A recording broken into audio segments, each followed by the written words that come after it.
Europe में एटमी युद्ध का अंदेशा बढ़ा है। क्रीमिया पर यूक्रेन के हमले के बाद रूस की धमकी भी सामने आ गई है। यूक्रेन की मदद करने वाले देशों को हम टारगेट करेंगे, जरूरत पड़ने पर परमाणु विकल्प का भी इस्तेमाल होगा, कहा है रूस ने। कुछ घंटे पहले क्रीमिया पर यूक्रेन ने हमला किया था। यूक्रेन ने नेटो की मदद से ऐसा ब्लूप्रिंट तैयार किया है जिससे रूस के कई शहर दहल उठे। साथ ही क्रीमिया पर कब्जे के लिए यूक्रेन एक कदम आगे बढ़ गया है। हालात इतने गंभीर हैं, क्रेमलिन ने इमरजेंसी मीटिंग बुलाकर यूक्रेन को पीछे धकेलने की रणनीति बनाई है। इस बीच ऐलान कर दिया है कि अगर पश्चिम के देश यूक्रेन की मदद करते रहे तो रूस को परमाणु हमला करने पर मजबूर होना पड़ेगा, जिसकी शुरुआत यूक्रेन पर टैक्टिकल न्यूक्लियर हथियारों के इस्तेमाल से होगी, जिसके बाद नेटो देश निशाने पर होंगे। लेकिन तब तक यूक्रेन कहीं क्रीमिया को तबाह न कर दे, क्योंकि यूक्रेन को जल्द F-16 मिल जाएंगे और फिर बर्बादी का नया चैप्टर शुरू हो सकता है।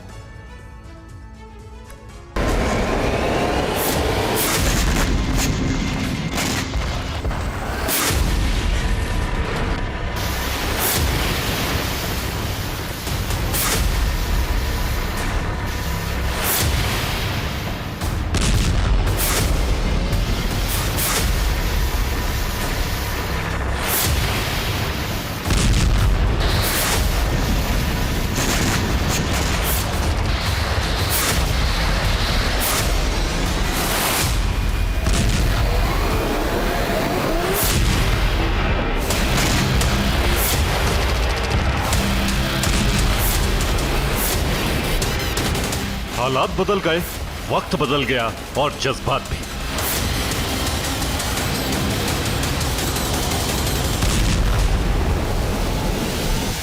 अब ज़ेलेंस्की का जोश हाई है और पुतिन बैकफुट पर है।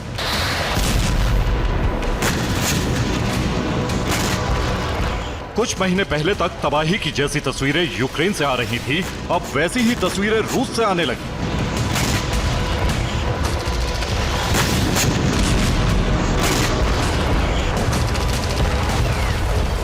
इतने विनाशक हमले यूक्रेन की तरफ से किए जा रहे हैं जिससे क्रेमलिन में आपातकालीन मीटिंग बुलाई गई।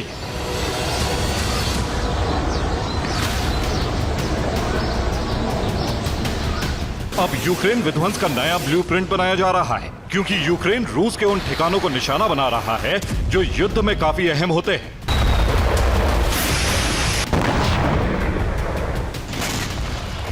उन ठिकानों के नाम जान लीजिए: ऑयल रिफाइनरी, मिलिट्री बेस, हथियार गोदाम, fuel storage tank, power station, defence system, प्रशासनिक इमारतें, खुफिया विभाग के दफ्तर, war command centre, air base के हैंगर, नेवल बेस पर खड़े युद्धपोत।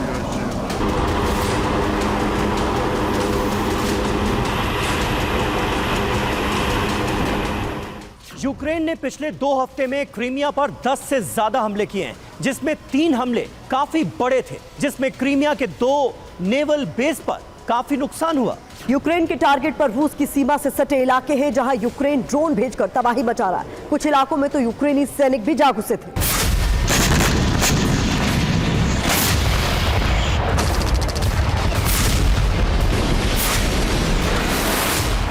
कुछ घंटे पहले रूस के कई शहरों पर हमले किए गए, जिसके बाद रूस तमतमा उठा, क्योंकि हमलों में आग लग गई, जिससे भारी नुकसान उठाना पड़ा।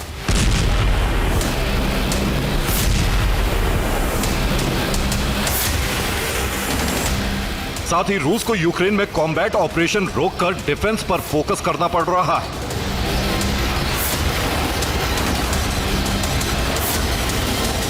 ये अजोब से आई तस्वीरें हैं, जहां यूक्रेन के ड्रोन अटैक के बाद आग लग गई।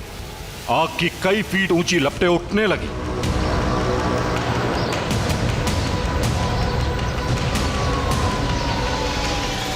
पूरे शहर में सायरन बजने लगे। इसी दौरान एक बार फिर से ड्रोन हमला हुआ, जिससे अजोव दहल गया। इस बार ऑयल टैंक में आग लग गई, जिसे बुझाने में कई घंटे लगे।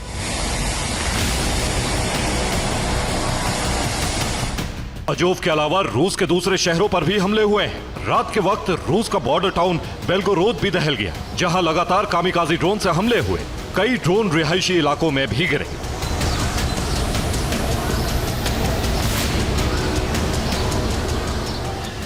एक तरफ रूस के शहर दहल गए, दूसरी तरफ पोर्ट सिटी क्रीमिया पर इस हफ्ते में तीसरी बार हमला किया गया, जहां सेवेस्तोपोल और नोवोरोसिस्क को निशाना बनाया गया। इसके अलावा क्रीमिया में लगे डिफेंस सिस्टम को भी तहस नहस कर दिया।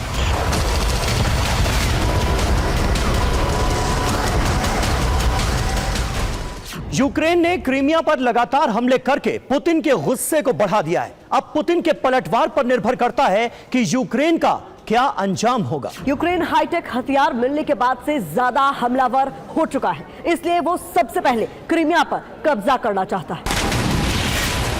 ज़ेलेंस्की का पूरा फोकस क्रीमिया पर है, लेकिन एक खास रणनीति के तहत हमले किए जा रहे हैं। पहले रूस के शहरों पर हमले किए जाते हैं, जिसमें fuel storage, oil tanker, industrial region, military base और दूसरे एनर्जी सेक्टर पर हमले किए जाते हैं, जिससे रूस उन्हें बचाने में लग जाए। इस बीच क्रीमिया पर हमले के लिए आसमान से फाइटर जेट मिसाइल बरसाते हैं और समंदर से सी बेबी ड्रोन के जरिए हमला किया जाता है। ऐसे में रूस के सामने संकट खड़ा हो जाता है कि एनर्जी सेक्टर को बचाए या फिर क्रीमिया को।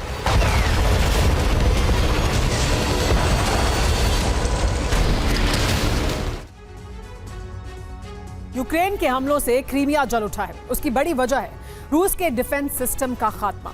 यूक्रेन ने चोर्नोमोर्स्क रूस के 2 डिफेंस सिस्टम नष्ट कर दिए हैं, जबकि तारकनकुर्द तक एक S-400 तबाह कर दिया गया। येवपतोरिया में एक S-300 को पूरी तरह कबाड़ बना दिया गया। साकी में भी एक डिफेंस सिस्टम को तबाह किया गया और बेलबैक में लगे S-400 को भी नाकाम कर दिया गया, जबकि सेवेस्तोपोल में लगे 3 S-300 पूरी तरह से बेकार कर दिए गए। आईपेट्री पर्वत में एक डिफेंस सिस्टम को नष्ट किया गया और आलूस्ता में एक S-400 हमले में तबाह कर दिया गया। इसी तरह डोन्स्के में एक डिफेंस सिस्टम को तबाह किया गया। जनकोई में 2 डिफेंस सिस्टम S-300 के अलावा माइसोवा में लगे डिफेंस सिस्टम S-400 को उड़ा डाला। 2 महीने में 15 डिफेंस सिस्टम तबाह करके यूक्रेन ने युद्ध में बढ़त बना ली है।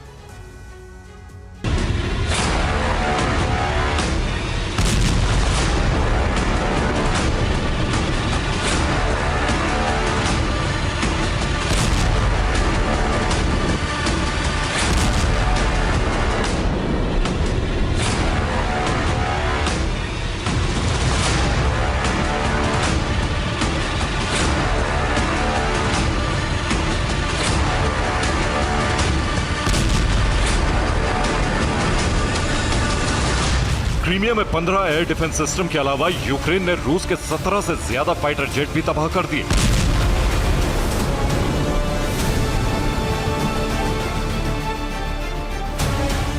और इसके लिए ब्रिटेन से स्टॉर्म शैडो मिसाइलें मिली।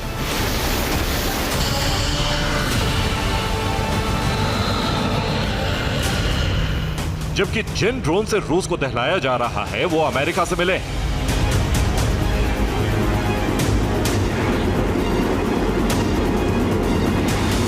यानी इस पूरे खेल में अमेरिका और ब्रिटेन भी शामिल है।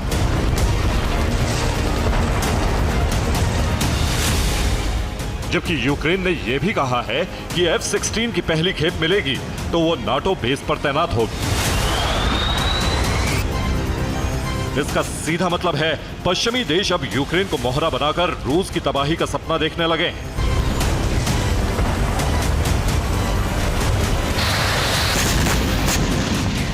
जिसमें सबसे पहले टारगेट पर क्रीमिया है। ऐसे वक्त में क्रीमिया पर्यटकों से गुलजार रहता था, लेकिन यूक्रेन ने ठीक उसी वक्त हमले किए जब वेकेशन के लिए लोग आते हैं। ऐसे में क्रीमिया खाली, टूरिस्ट वहां नहीं आ रहे। आखिर जान गंवाने वहां कोई क्यों आएगा? क्रीमिया पर यूक्रेन के हमले से रूस को आर्थिक नुकसान भी हो रहा है और क्रीमिया भी तबाह हो रहा है। दूसरी तरफ यूक्रेन ने 3 इंडस्ट्रियल टाउन को भी टारगेट किया है, बेल्गोरोद, वोरोनेज और लिपेट्स। यहां कई बड़ी फैक्ट्रियां मौजूद हैं, लेकिन हमले से वो बंद होती जा रही।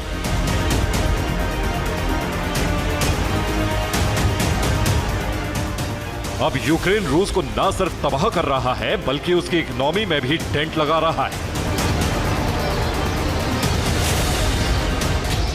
ये नया ब्लूप्रिंट पेंटागन ने बनाया है, लेकिन यूक्रेन को इस बात का भी खतरा है कि कहीं रूस न्यूक्लियर हमला न कर दे।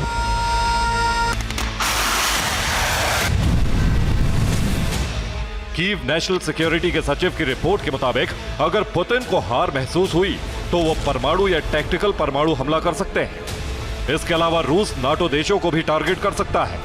इसी वजह से उसने ब्रिटेन, फ्रांस और अमेरिका के पास न्यूक्लियर सबमरीन लगाई है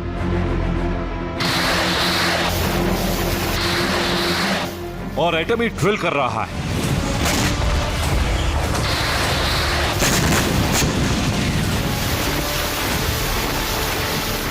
जो सीधे तौर पर धमकी है कि अगर यूक्रेन की तबाही के बीच में जो भी आएगा उसे रूस की सेना तहस नहस कर देगी।